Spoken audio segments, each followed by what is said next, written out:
ब्रज में एक ब्राह्मण रहते थे जो बड़े धर्मात्मा और दयालु थे। वे हमेशा दूसरों की भलाई के लिए कार्य करते थे, लेकिन एक बार भूल से उनसे कोई पाप हो गया था। जब उनकी मृत्यु हुई तो पूरा ब्रजमंडल उनके लिए शोक में डूब गया। लोग मानते थे कि उनके इतने अच्छे कर्मों के कारण वे स्वर्ग जाएंगे। तब यमराज के दूत उन्हें लेने आए। यमराज ने कहा कि वे ब्राह्मण को नरक के पास से होते हुए ले आएं, क्योंकि ब्राह्मण ने एक छोटा सा पाप किया था और उसे इसका दंड मिलना था। जब यमदूत ब्राह्मण को नरक के पास लेकर पहुंचे तो वहां नरक में पड़े प्राणियों की चीख पुकार और दुख की आवाजें सुनकर ब्राह्मण का दिल घबराने लगा।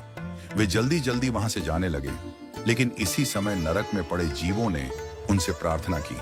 वे बोले, महाराज, आपका कल्याण हो, आप एक घड़ी यहाँ रुक जाइए, क्योंकि आपके शरीर से जो हवा आ रही है उससे हमारी पीड़ा और जलन कम हो रही है।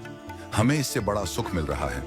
ब्राह्मण ने उन नरक में पड़े प्राणियों की प्रार्थना सुनी और कहा, अगर मेरे यहाँ खड़े रहने से आप लोगों को राहत मिलती है तो मैं पत्थर की तरह अचल होकर यहाँ खड़ा रहूंगा। मुझे स्वर्ग जाने की कोई इच्छा नहीं है। यमदूतों ने ब्राह्मण से कहा, आप धर्मात्मा हैं, आपके लिए स्वर्ग में उत्तम स्थान निर्धारित किया गया है। यह पापियों का स्थान है, यहाँ आपको नहीं रुकना चाहिए। लेकिन ब्राह्मण ने कहा, मुझे स्वर्ग नहीं चाहिए। यदि अकेले मेरे कष्ट उठाने से इन जीवों को सुख मिलता है तो मैं नरक की पीड़ा झेलने को तैयार हूं। प्राणियों की रक्षा करने और उन्हें सुख देने में जो आनंद है वह स्वर्ग में भी नहीं मिल सकता। इसी समय धर्मराज और इंद्रदेव वहां पहुंचे। धर्मराज ने कहा, ब्राह्मण, मैं आपको स्वर्ग ले जाने के लिए आया हूं, कृपया चलिए। लेकिन ब्राह्मण ने कहा, जब तक ये नरक में पड़े प्राणी इस कष्ट से मुक्त नहीं होते मैं यहां से कहीं नहीं जाऊंगा। धर्मराज बोले, ये पापी जीव हैं, इन्होंने कोई पुण्य नहीं किया, इसलिए ये नरक से कैसे छूट सकते हैं। तब ब्राह्मण ने कहा, मैं अपना समस्त पुण्य इन जीवों को दान कर रहा हूं, आप इन्हें स्वर्ग ले जाइए और इनके बदले में अकेले नरक में रहूंगा। ब्राह्मण की बात सुनकर इंद्रदेव ने कहा, ब्राह्मण, आपने अपना पुण्य इन जीवों को दान कर दिया है।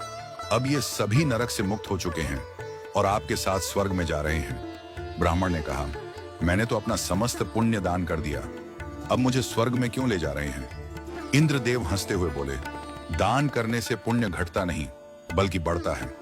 आपने जितना पुण्य दान किया वह उससे भी बड़ा पुण्य बन गया। अब आप हमारे साथ स्वर्ग चलें। ब्राह्मण ने स्वीकार किया और उनके साथ स्वर्ग चले गए। वहां पहुंचकर इंद्रदेव ने कहा, ब्राह्मण, आप जिन प्राणियों पर दया करके उनके लिए स्वर्ग का मार्ग प्रशस्त कर चुके हैं वे अब अनंत काल तक स्वर्ग का सुख भोगने वाले हैं। आपके इस कार्य से स्वर्ग के देवता भी प्रभावित हुए हैं। इस कहानी से यह शिक्षा मिलती है कि दया और परोपकार सबसे बड़ा धर्म है। जब किसी व्यक्ति के दिल में दूसरों के लिए प्रेम और सहानुभूति होती है तो उसका पुण्य बढ़ता ही जाता है। स्वर्ग या ब्रह्मलोक में जाने से ज्यादा बड़ा सुख दूसरों की भलाई में है और यही वास्तविक पुण्य है।